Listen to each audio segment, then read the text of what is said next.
What's up, everybody? Welcome to the Alex Cuesta Show. How's everybody doing on this Wednesday, February 8th of 2023? Before we get into all the fun stuff, like, share, follow, subscribe, rate 5 stars, Spotify and iTunes, spread this word of mouth, and go look us up on the socials at the Alex Cuesta Show. David, hi, how are you? Hi. You never know what goes into every week, me managing my cough at the beginning of the show every time. I try very hard. Going on quite literally since years now, since we were doing the other show. I think you just that's like your Lil Wayne thing. If people don't know, like Lil Wayne always had you should just do the cough. Yeah, the lighter. Our signature will be you coughing. I don't know. That's how people will know that the show is actually begun. Like the show can't start until you cough and are extremely unprofessional. Anyway, we're in for some good fun this week. We have a really good show coming up for you. Before we jump into any of that, I want everyone to please go back and listen to last week's show, which we had lots of fun. We had Logan Cook on. He's better known as Carpe Donktum. He is one of the greatest memers of all time. He was one of the biggest players in the Great Meme War of 2016, retweeted by Donald Trump and plenty of people on the right. He's absolutely hilarious and talented. So definitely go listen to that show. It was a really good show. He just got back on Twitter. So he's kind of like getting his bearings with Elon's Twitter. He doesn't know where he is right now, but it was a great show. This week, we have another fantastic show, and I think, Dave, this is going to be one of our more important shows. This is going to go right up there when we had Billboard Chris on and certain people that this is very relevant to the culture war and the battle that's going on today, Dave. I wouldn't even say culture war specifically. I would say just the genuine discussion that needs to be happening around education. I don't think that's culture war wise. I think that's a genuine, huge thing that needs to happen. Something that all people need to be aware of. We're honored to have on Jennifer McWilliams. She's a parental rights consultant. And if people will be familiar with this name, she works very closely with Moms for Liberty. What's going on, Jennifer? Hi, how's it going? I'm good. I'm happy to be here. Happy to have this discussion. Yeah, we're very excited to have you on because we both, I think we made it clear that we think this is both really important. This is a topic we've talked about on the show a few times, but it's going to be nice to have someone who's a true expert on about this topic. And the topic that we're going to start with is something that you have been, railing against, I believe since 2019 is when you really started to do your breakout, is social emotional learning. Now, for people that don't know, if you're not really active in what's going on in your schools, going to school board meetings, this is probably there. Wherever you are, you will probably have something in social emotional learning type of stuff. And they're pretty explicit about it because they know a lot of people don't really know what it is. It sounds all sorts of nice. And, and they'll also couch it with diversity, inclusion, equity, and things like that. But it's a real problem. Now, Jennifer, I want you to kind of go into why should parents of any school-aged children or people in general be wary about social emotional learning?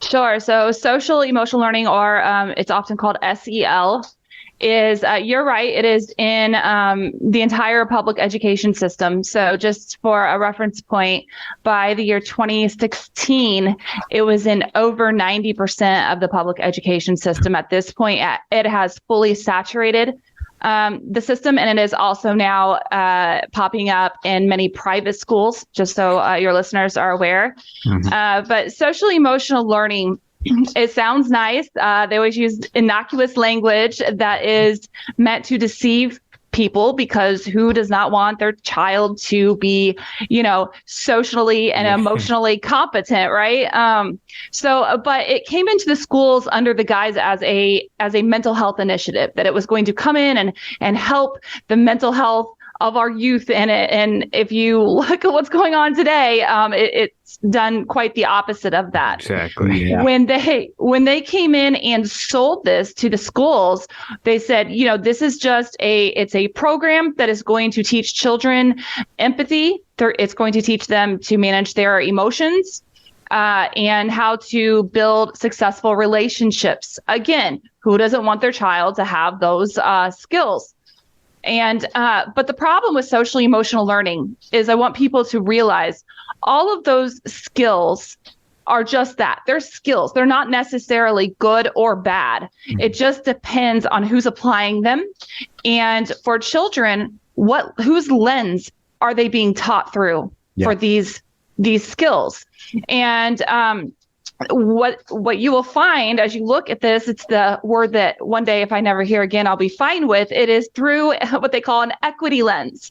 And so when I have a list of words, if I never hear again, I'll be okay with that. But so when you hear equity lens, I want you to think radical activism. I want you to think critical race theory, Marxism. That is the lens that they deliver these skills to the children in education. Now, specifically, SEL comes from a organization called CASEL, that's CASEL, and that stands for the Collaborative for Academic, Social, and Emotional Learning. And they have 5 competencies that they want all children to learn through education. And those are self-awareness, self-management, social awareness, relationship skills, and responsible decision making. Again, more semantics deception. And one thing real quick for anyone that wants to check that with the CASEL, go on the CASEL website, casel.org. They are explicitly out there. What, Jennifer is about to tell you about them is explicitly out there. They're not trying to hide this stuff. So that's one thing about it. If you want to know more about anything that we're saying here, you can go find it. Go ahead, Jennifer. Sorry. No, great. Absolutely. So just remember that all of the nice language that they use is through that equity lens. So when social emotional learning came into the schools, it was a systemic change. And so schools all over our country are using specific SEL programs. There are over 100 of these programs. They all use different language, but they all use the competencies from CASEL and take their marching orders from CASEL. So it all works the same, but it's very deceptive for parents to see. We have the Positivity Project over here in my school district. It's called the Positivity Project, where they take primary school kids out of their classrooms at least 30 minutes a week and have them go learn about a different culture and really talk about engulfing themselves into it. And it sounds flowery. And it's specifically an SEL project. And so, like you said, like they come in there with this flowery type of language, unless you know exactly what it is. The school that I worked at, ours was called Leader in Me, and that sounds nice as well. Another huge one in the country is called Second Step, but don't get hooked on the program. Just realize and understand they all work the same. So when they come into the school, they not only have specific SEL lessons that are really focused on emotions. They drive emotions of these children constantly. They want to know how they're feeling, and how are things going at school? How are things at home? How are your friends? And it's just a constant, questioning and engaging of these children to talk about their emotions and focus solely on emotions. And when you're talking about children, that can be very concerning. And we're talking 5, 6, 7, 8-year-olds. Like, we're not talking high school and middle schoolers here, right, Jennifer? Like, they're included, but a lot of times it's elementary school kids as well. It is. Actually, it is. It's a K through 12 program. And it is now coming into preschool. So they're pushing it into the preschool.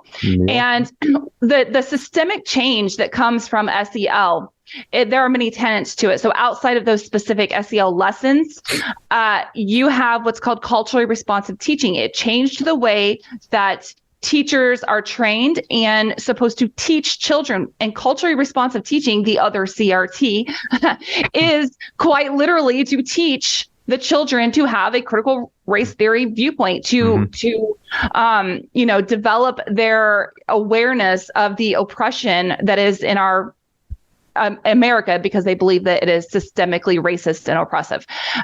You also have the discipline policies in the school. That also changed. We went from zero tolerance, where kids were not allowed to act out, and there was, not the violence you see today in schools, to restorative justice, restorative practice, which lowers the bar of the standards that they are supposed to behave by and removes consequences. In fact, when they piloted that, it was at the Parkland, Florida high school under Obama, where there was the mass shooting a few years ago. The other thing it did, it changed the way that they counsel the children, and ultimately, it also was a complete culture shift of the school towards this ideology and away from academics. Yeah.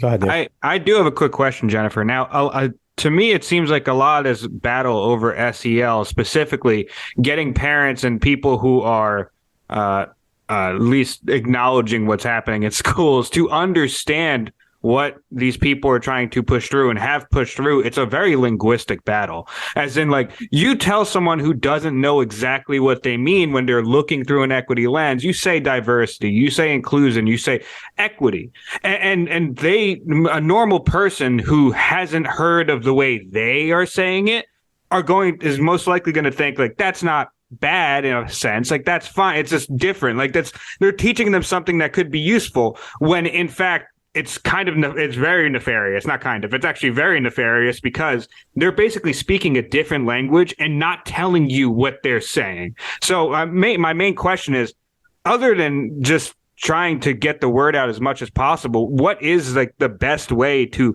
try to help people understand and really teach people what they mean in these linguistic kind of Rubik's cubes they're putting together here? Because even if you teach them one word and what they're saying, they might switch up another one. So you kind of got to be able to figure out what's going on the fly. So I know, a long-winded question, but I feel like it's noteworthy. No, it is. And that you nailed it. Really, that has been the battle for us. Again, I've been fighting this now for 4 years, is to get people to understand the language contamination, because they've redefined all of these words that most good people use and have a general idea of what we mean. If I tell you that I'm teaching my child empathy, I'm teaching my daughter empathy, you have a good sense of what that means.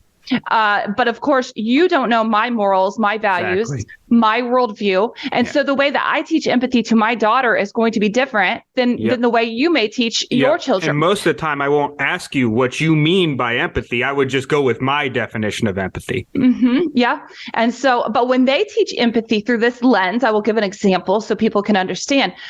When they're teaching empathy to children at school, they are teaching it to I specifically, went through this, but a 6-year-old little girl who's in first grade, when you go into the restroom with a male or to a locker room with a male, you need to have empathy.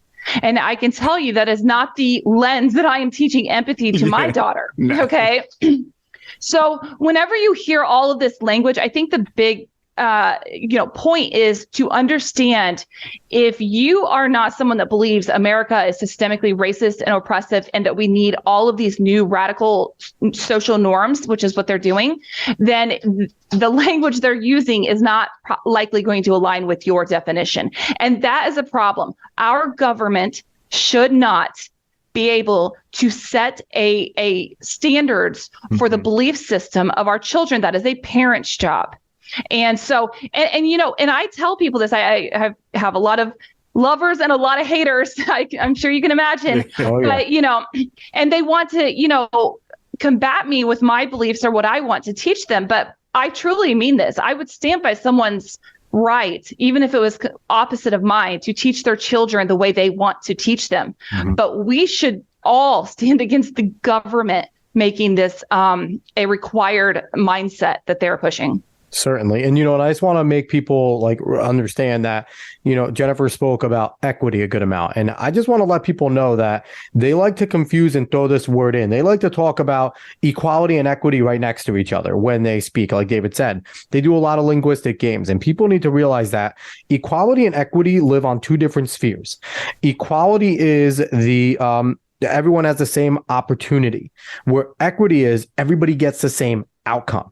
So if you're looking in your schools and you're going to yourself, oh, why are they getting rid of some gifted and talented programs? Or why are they eliminating some AP, standard AP things and honors? And, we're not celebrating National Honor Society kids anymore. They're just getting the award, but we're not making it open. It's because they're doing this equity thing. They are trying to chop off the head so that everyone can go down to the bottom. It's, they never raise the bottom to the top. They always bring the top to the bottom. So when we're talking about equity, It's not a good thing. They make it sound great. And, and you hear it. And Jennifer, I don't know if you saw today in Congress, there was a hearing in the Education and Workforce Committee. They did it at the same exact time as the Twitter file hearing. So, of course, the Twitter files are going to get all the headlines.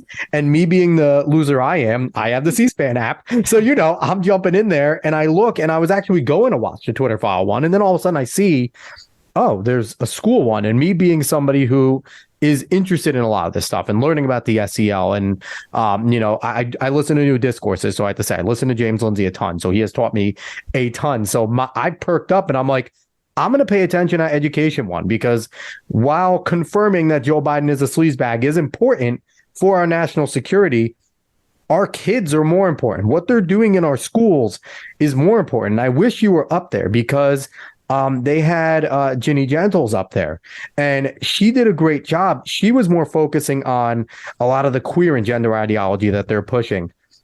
And I wish that they would have had you there with her as well to kind of talk about the social emotional learning aspect. Because she got attacked and bullied a few times by the congressman, because they typically ask questions that they don't want you to answer and then reclaiming my time. Like that happened a ton, just so they can try and get their point out. But it was just interesting because we heard a lot of the people that are necessarily would think that someone like you is just, you're an evil bigot.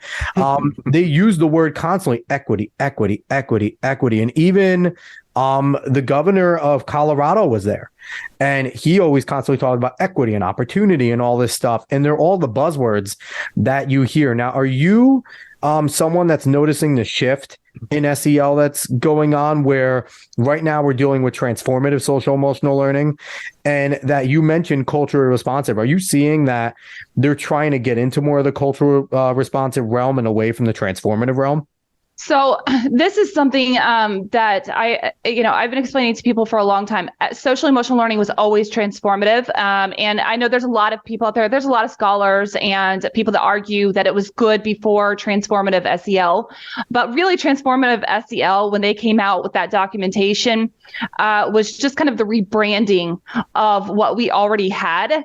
Yeah. And I know that's not a common narrative, but that is true. I've done more research than I would admit probably at this point, but it's always been this. It was always going to be this. And as well as culture responsive teaching was always part of it, but they kind of play with the language and go back and forth to see what works for the time. Yeah. But it's always been transformative. And I totally agree with you. I explain to people the only way to have an equitable education is to bring everyone to the lowest level, period. Yeah. That's it. And so, children have different levels and of ability. They have different skills, and you cannot make an equitable education without forcing everyone into a groupthink box and bringing them all down to the lowest level. So it's really horrible, honestly. And I recommend anyone listening to go look up the Fetzer Institute, because they quite literally the ones that created social emotional learning. And you could see the people that were involved, the things they were saying, and the people that they follow in the Fetzer Institute, especially, I believe his name is John Fetzer, the one that founded it. The guy was quite literally a mystic. He was a wizard. He was a Gnostic. He believed in cult stuff. What was it? And not Angela. What's her name? Blavatsky or something, or Blavatsky, yeah. German, theosophy. That's what it is. Yeah. And so just, Castle and social emotional learning, they were formed, they were put together at the Fetzer Institute. And just a little background on that, since you brought it up, is John Fetzer. He was a huge follower of Alice Bailey, who is known as the mother of the New Age spirituality. Mm-hmm. They believe that you can be your own God on earth. They did a lot of occult type things, seances and things like that. And she was also the publisher of the Lucifer Publishing, or the person that created the Lucifer Publishing Company. They ended up changing it to the Lucis Trust, which is now housed at the United Nations. And so his entire inspiration for the Fetzer Institute, John Fetzer was a very wealthy man, and he put all of his wealth into the Fetzer Institute to carry out Alice Bailey's mission of a one world global education and new spirituality. Yeah, and she has a book on education that you can actually find online. Dave, talk about something. I'm gonna find this real quick. I found it. Education in the New Age. Alice A. Bailey. You can actually find it online. It is fully online to read. Education in the New Age, and that's where a lot of the influences for what we're talking about today came directly from Alice Bailey in that book. So go look it up. You can Google it. Do it before Google takes it off. They're going to listen to this. But anyway, so how are we getting this out of our schools? Is it doing what we're doing here and trying to raise the alarm for more people, or is there more that can be done? Sure. So, we have to continue this education for people because they hear it once. It's a complicated system. So we just have to keep beating that drum.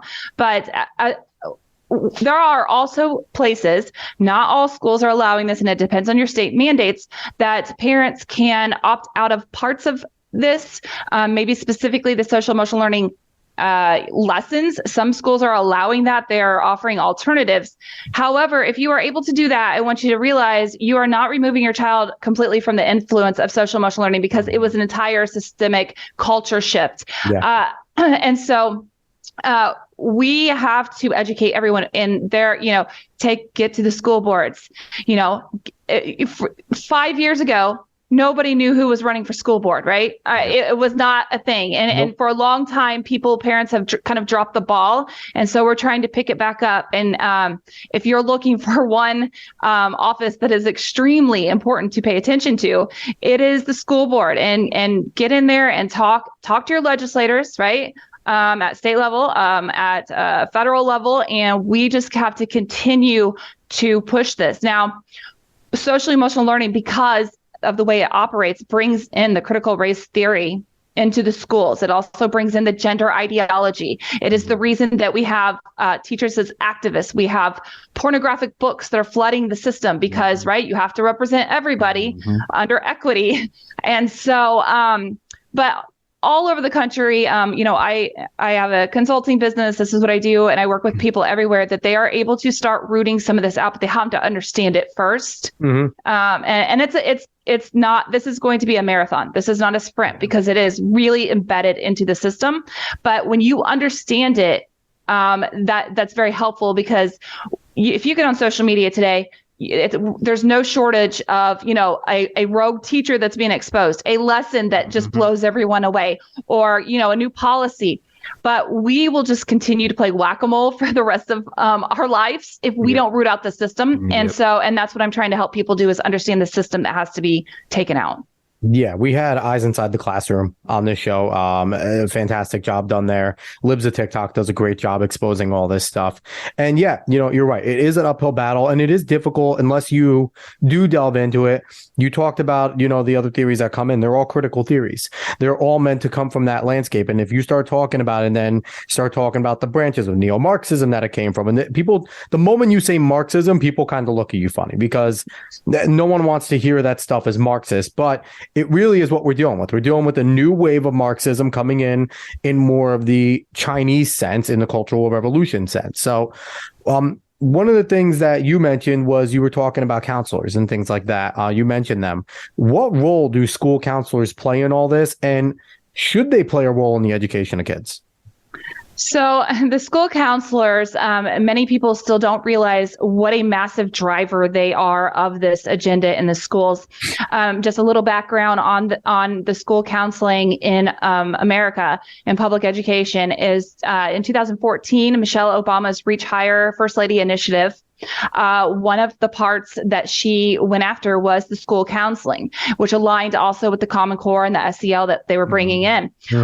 Whereas when we were in school, you remember a school counselor as a guidance counselor, and their job was reactive. Okay, so they would respond to situations, usually just scheduling, right?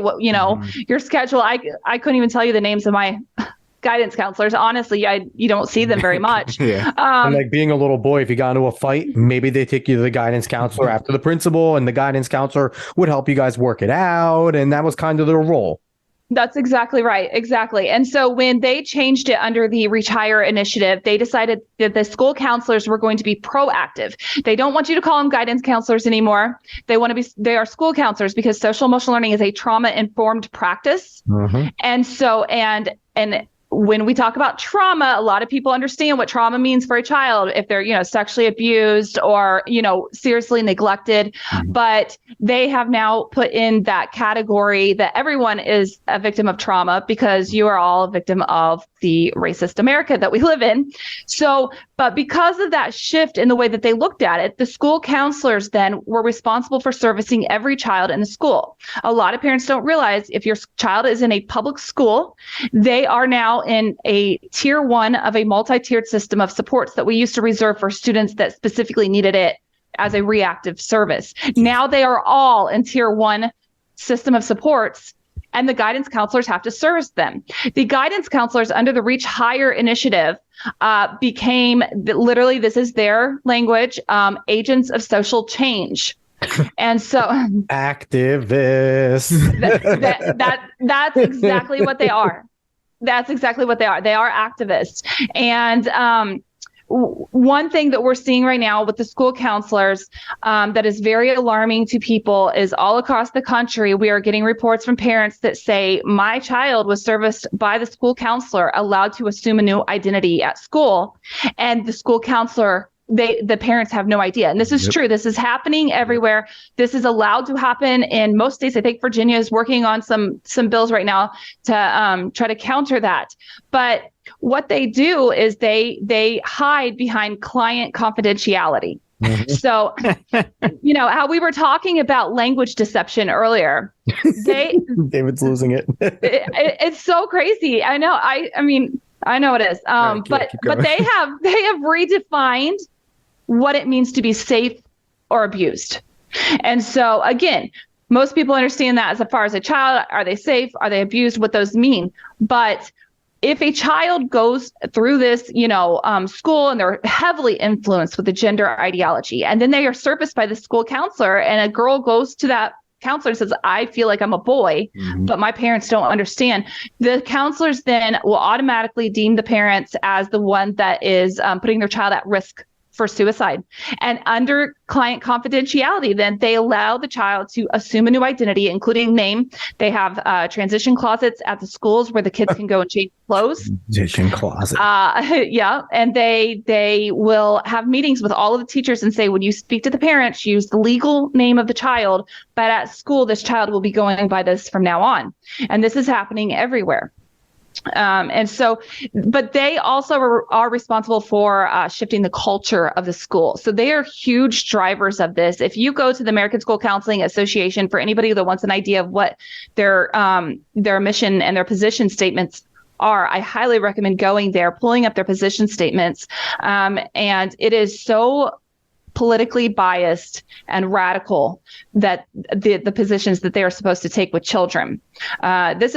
The entire system, honestly, is a violation of our Constitution, but it is so difficult for people to really kind of weed it out. And that's what we're trying to get people to understand what is going on. Mm-hmm.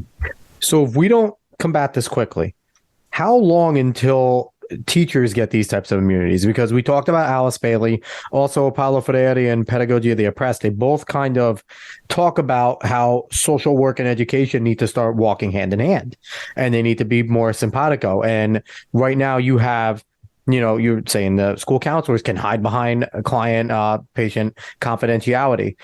We already have teachers as mandated reporters for things like abuse.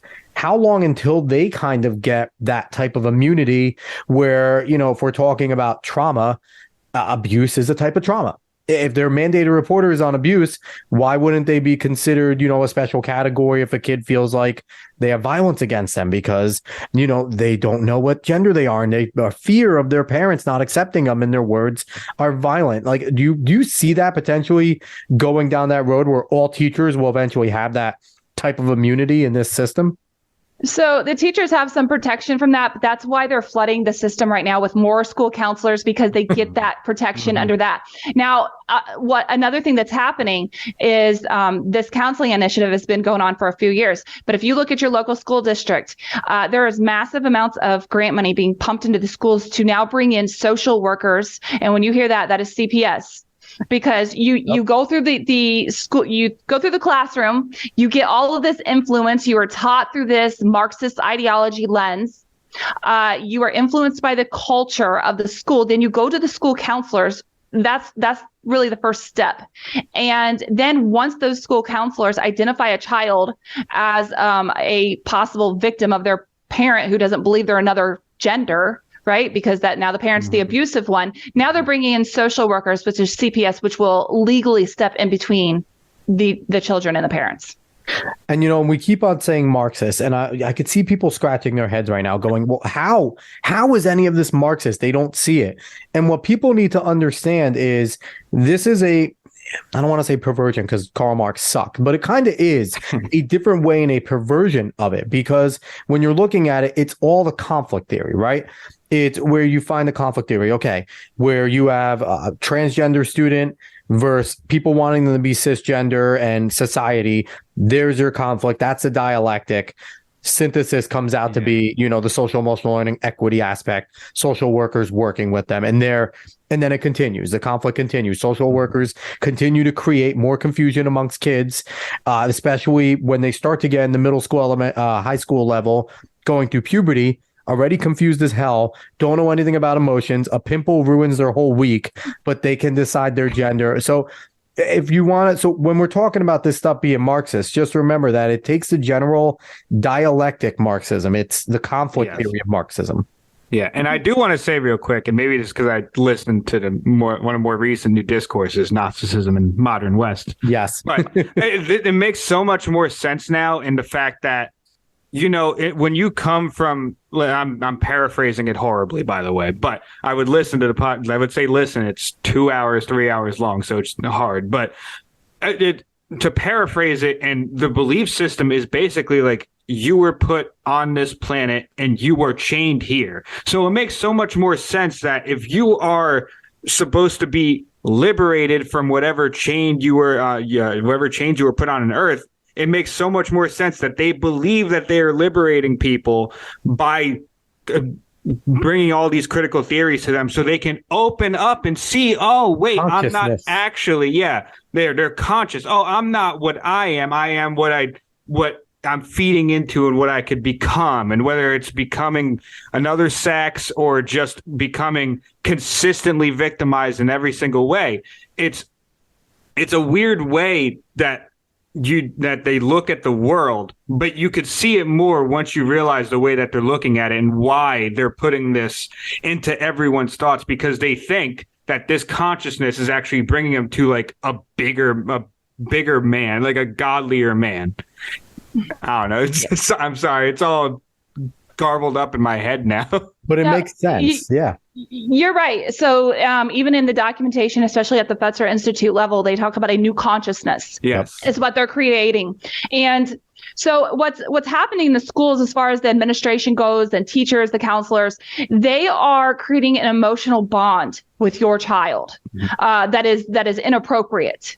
And what they're, like you said, children, adolescents, you're going hormones, everything, right? I mean, there's just so much. And if you grew up and you never had a conflict with your parent, I mean, that's pretty amazing, because I did not grow up that way, right? I mean, you always, especially as you grow and you develop and you're trying to make your own way, but you still a child with parents. So they're stepping in between that. And what they're saying, and you see this language everywhere, safe and welcoming. We are your family now. We are the safe place.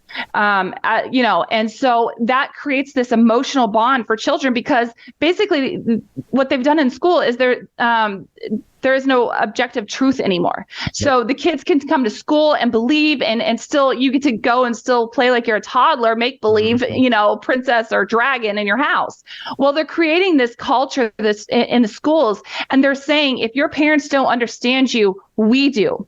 And so we're the ones that are here for you. They're creating, friendships. There's no authority there anymore. And so, like you said, Paulo Freire, they see the relationship between the teachers and the students, or the counselors and the students, as equal, and not as there's authoritarian, teacher, student, teacher. Yeah, that's right. Yep. And so a lot of parents don't realize this emotional bond as it's being built. They don't see it in the beginning.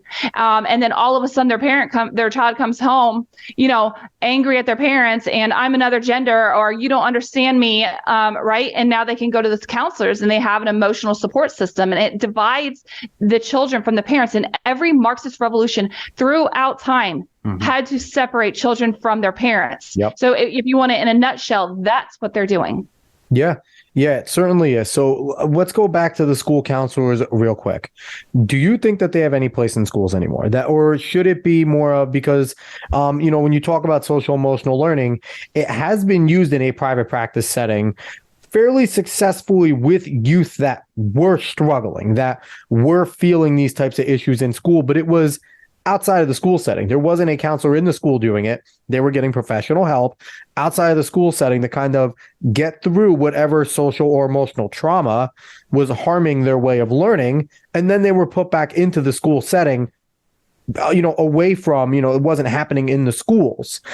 Do you think that we should now be looking to also force out school counselors, or really get their kind of role back into being just guidance again? At this point, honestly, as corrupted as it is, I believe it has to be out of the schools. I'm sure someone could create some type of program that could help students, right, pick classes, and that could all be done through some type of, technology now. And so, but you nailed it. So children that need specific help for certain trauma that they have, real trauma they have experienced. Yeah. You take a child to get those services, but it's based on their specific needs and circumstances. They have taken that and applied it universally as a whole to everyone. That is where the danger falls. And if you're a parent and you're taking your child for some services like this, you're going to look into who's going to service your child, right? Yeah. And you get to choose that. That's right. Essentially, they're treating everyone like they have an IEP. Like, honestly, like everyone has an IEP and they're disturbed some way and they need it. And it's interesting you mentioned the family aspect, because Little Miss Hot Mess and Drag Queen Pedagogy mentioned in that, and I'm not even kidding, this writer's name was Little Miss Hot Mess. I know. And they wrote a paper called Drag Queen Pedagogy. And one of the things that they talk about is joining into their family. And this is why they push into a lot of the queer theory with a lot of this stuff, because queer theory doesn't really mean a damn thing. It is universal. Queer can be whatever the hell they want it to be. It just has to mean different. It's not the norm. So that's why they're pushing into this. And you mentioned the family, and they're trying to push everyone away to find a new family away from the nuclear one. The parents are evil. The parents are bad. It's cult. It's a cult. It is a cult. Yeah, they're recruiting them. If you pull up the specific steps that are out there's like 8 steps of cults, and they nail every single one of them. It's what they're doing. Yeah. And one of the ways that they're doing it is, and I mentioned this to people before and they're shocked. Any parents that are listening here that have school-age children, ask them if they started taking a lot more surveys. Random surveys at class. Ask them if they just take, surveys that seem benign with questions like, oh, have you ever gone here? Have you ever done these things? What typically happens with your family when this occurs? Typically benign questions that kids wouldn't see anything of. But really, one of the things that social emotional learning does is it loves to know everything about your kids, about your parents, and about your lifestyle and what you believe. How do you feel about what's known now and what has been known as a practice of data mining and how it's going on in our school systems? I think the data mining is probably the one issue I've been able to get people on whatever side of the aisle, if they will, open with an open mind to me to explain what it is. When they understand it, most people say absolutely not. Yeah. And so social emotional learning is collecting massive amounts of data on children. And the SEL surveys specifically, if you see these surveys, they seem very innocuous and they do not seem like a big deal. They say they're going to check on the climate of the school. They just want to check on, everybody's well-being. So let me give you an example of why this is so dangerous. This is a real question from one of the SEL surveys. And it says, how confident are you that you can complete your work on a weekly basis? That doesn't really seem like a big deal, right? Most people would think, okay. But as a teacher, I would if I had 25% of that number come back and say 25% of your students don't feel like they can complete their work, I would think, okay, well, I need to reach them better. Maybe they need some extra instruction. Maybe they're just being lazy and I need to get on them a little bit, right? But they interpret all of the data that is collected through the equity lens. And when they interpret through an equity lens, they will interpret that question for 25% of them that say, I'm not confident I can complete my work. Well, that must mean that it's because the school is oppressive and they are not represented. And we need more LGBTQ flags and BLM flags and more clubs. And the teachers, maybe they need more DIE, diversity, inclusion, equity, call it DIE, because everything. DIE, it is DIE. In this show, it is DIE as well. We are right there with you. All right. So, So maybe the teachers need more of that training. We need to they don't understand. And that is how they would interpret a question about being confident in completing your work. So whatever the surveys say, it really doesn't matter. People want to get a hold of these surveys. I have several copies of different ones, but it doesn't matter. Whatever data, whatever results they want, they will get because they interpret it in a way to get those results. Now, what's extremely concerning about this data is they use it. This is their justification constantly for bringing in more books, like I said, more clubs, more training, more radical ideology, more representation. But not only that, each child has an SEL score. What they're doing with these surveys is they are profiling their personality traits. And every student has a score, and these scores follow them. Even if you remove them from school to school, it follows them. They are put into statewide longitudinal data systems and kept by our government and then each year or months when they get these scores, their goal is to try to get that child to raise their score. Well, how does that child raise their score? They have to become more woke. They have to align with more of this. Is there a way anyone can try and access these scores from their government? Can a parent find out what their child is SEL score? Is this free information? So it's not out there. Now there will be scores specifically like for the school district and things like that. But for your specific child, you would have to file some documentation with your school. Crazy, which is insane. And that's my freaking kid. Yeah. So if people that are listening to this is the first time you've heard any of this, if you take anything away from what I have said, please opt your children out of the data. We need a massive movement across this country of opting the children out of the data. There is zero reason to allow the government to collect this information on your child because these databases are what's called P-20W. Preschool through workforce. They are creating a social credit score for these children that they will then use to feed into the workforce. And basically, they're deciding what personalities there are and who can do what. Eventually, that's what they're doing. So how much would just doing that derail a lot of their plans? How much would just saying, hey, we have now 40, 50, 60% of the school saying, no, we're not playing your data games. Our kids aren't doing it. How much would that have an effect? Because I know a lot of parents, either they're too damn busy to go to board meetings or they are scared to go to board meetings because, one thing about people that, and this is considered a right wing thing that we're doing right now, even though it's just fighting for our kids. But a lot of people are scared of being labeled the right wing extremist or, we had a Moms for Liberty candidate at my school board elections, this past election cycle, and it got heavy and all the stuff was thrown around and people were afraid to be affiliated with the Moms for Liberty because, they were a bunch of white supremacist women, they were Nazis and all this stuff. So with this, if a parent of a school-age kid could just do this and then talk to more parents about doing this exact thing, how much impact could they do kind of behind the scenes with this? If we could get a massive amount of people to do this, it would throw a massive wrench in this because, look, they do not care about teaching your children empathy other than to teach them empathy towards their beliefs. Okay. They don't care. They're after the data because this data they're going to control the lives of children as they become adults with this data. And so that's what they're after. So when you see these massive amounts, some of them are from the federal government, some of them are not, of grant money, often those grants come into the schools. And when they sign on the dotted line, part of what happens is they get to then collect that data. so they can target areas that they want. They can, go into certain demographics and push certain products. I mean, they are after the data.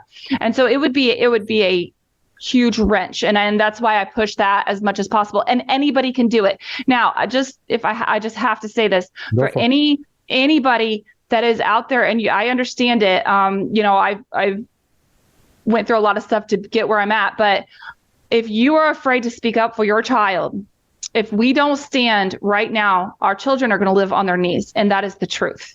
So if you think that, I don't know, I'm afraid to speak out, I'm afraid what people might think, I don't even know if we can really imagine what life will be like in 20 years for these children. So stand up for your children. You've got to. And I'm going to say this. Sorry if it gets you flooded at all, Jennifer, but Jennifer was extremely easy to access. She answered, I messaged her on Twitter and she answered me right there pretty quickly. She's a great resource. She can connect you to Moms for Liberty if you need help, if you need strength, if you need people, if you need to know where a chapter is around you or things like that. Jennifer can be a resource for you there because she does go around nationally. She does speak about these things. This is important to her. So if you are nervous about what you could do, how you could do it, ways you want to go about it, consult Jennifer. Maybe she can help you reach out to a local Moms for Liberty chapter. Maybe you can start one up wherever you are and get that strength in numbers there. But she is a great and easy resource. And if you can't tell, passionate, but also pretty damn friendly as well. Thank you. If I could just add, I have a website, jennifermcwilliamsconsulting.com, and I offer consulting, not just for Moms for Liberty groups, for anybody. I've worked with law firms. I've worked with legislators. I do travel and I speak, but I also I offer Zoom training sessions. So you can find all that information on my website. And I'd really appreciate, anybody reaching out if you're interested. Yeah. So Dave, do you have anything else? Well, anytime we have people that are very knowledgeable on education and things going on in classrooms, I feel like I know a decent amount. I think that can be shown a little bit, but there's always more to learn. And the more stuff that I learn, just the worse it gets. But also it's just man, I really have to do a lot. Even though I don't have a kid, obviously it doesn't mean anything. It still affects kids and kids in the future. So it's just wild to me to listen to all this stuff and realize all the work that has to be done. You're a young guy, so even if you don't have children, yes. One day when you get older, you made me a doctor. These are our doctors. These are our attorneys. Exactly. These are the people that are going to run this country. Yes. It matters to everybody. Yeah, the doctor's going to look at me and say, well, Pigment's a little bit too shy. I'm not going to be able to operate on him. I have to operate on someone else. Yeah, medical Lysenkoism, right? That's coming, but it's here actually. But so, and also, Jennifer, just, like David said, learning more about this stuff, it can put you in a pretty dark place. What has that roller coaster been like for you when you dive into more research, when you look at Fetzer, when you look at Alice Bailey, when you look at all the things that really, and the fact that Alice Bailey's religion is housed in the UN and all UN books that are published are from the Lucis Trust, which people go read more about Alice Bailey and then find out why that is insane. What has it been like for you doing this research and then kind of just seeing how, I think a lot of teachers are kind of naive to it. They go through the schools of education in colleges where Freire has a major influence and we are being taught Freire's generative themes, and that's the way we're supposed to teach in our schools. But, what has it been like for you as you're sitting there and looking and saying I think all people, before they do this, start off going no, this can't be that bad. And then you read it and you're like, this is nefarious and the people that know are evil. How has it been for you doing that? Mm-hmm. So, as we said earlier, I've been doing this for 4 years. I was actually a teacher in 2019 that spoke out against what was happening when I realized nothing like what I know now, but I realized it was very wrong what was happening. And I spoke out. My administration fired me for doing that, for my teaching position. Exactly. So I, have went on and dug into it very deep. And it is very overwhelming at times. So if anybody is feeling that, I understand that many people in our space understand that are fighting this, but I look at my own children and I know that I will die on this hill, because this is for literally our country and for our children. And so I just, every day, if you step back and look at it in the big picture, it can be overwhelming. But I want to give people just a little bit of hope. When I started speaking out on this in 2019, quite literally, most everybody thought I was insane. They had never heard of social emotional learning. And I have just fought my way to keep talking about it. And today you can hardly pull up social media without people exposing some of this. So it is moving. It's a big move that we have to do, but it has came a long way. So if you're just now stepping into this, just understand, just 4 years ago, nobody knew anything about it. Yeah. And if you are just now stepping into this, definitely, follow Jennifer on social media. She talks about it often. And, David and I have recommended it. We'll continue to recommend New Discourses, James Lindsay. It is a collegiate level classroom podcast. When you listen to James, if you dive in now, you're going to have no idea what the hell he's talking about. It's a marathon. I recommend going back to the beginning. But again, there's a lot of good people. There's Christopher Rufo. There's a lot of good people on these types of subjects that you should definitely dive in. It's a battle worth fighting. And, kind of last question for you here. How many administrators and school board members do you think actually understand what they are doing to kids? Do you think that they just hear the language? They think it's flowery. It sounds great. I don't want to go against the grain. These people are telling me to do this. Or do you think that there's a good handful of them that, a lot of them were educators. A lot of them went through the schools of education. Do you think that they understand what they're doing to kids and how nefarious it is? Or are they as naive as some of the teachers out there? So a lot of them, I would say, are very naive. But at this point, if you have a position with a school board, I'm about to the point where I'm not giving a pass anymore. Because if your position is on the school board and you know that there's a major problem in education, you need to start doing some research and understanding both sides and what is going on. And as far as the schools go, one problem that we have is a lot of the younger teachers have went through this complete indoctrination of the universities. And so you have the activists, you have people that are naive. You also have teachers on there that don't believe this is good, but they're afraid to lose their jobs, which I can understand. Certainly. And so that's why the communities just have to coalesce together and really make a stand against this. Yeah. So Jennifer, this was fantastic. This was an enlightening podcast, very educational. I think we said in the beginning, I think this was an extremely important show that we did, and I stand by that. I think, anyone, there's a lot of information here. We threw a lot of names at people. If you want any more information about anyone we talked about, contact David, myself, Jennifer. We can all point you in the right direction in terms of books and things to read. If you want to dive down this rabbit hole, it's a dark one, but join us because there'll be light at the end when we win. So that's something that you certainly need to do. Dave, anything else before we sign off? Well, yeah, no, I just like how we basically closed out the show kind of 5 times, but then kept asking questions because it's just got a wealth of knowledge right there. Yeah, why wouldn't we use it? But again, she's Jennifer McWilliams, parental rights consultant, a great resource, combating SEL all across the nation. Give her support if you can. And everybody, we will be back next week. Like, share, follow, subscribe, rate 5 stars. Find us on the social, spread this word of mouth. So long, everybody.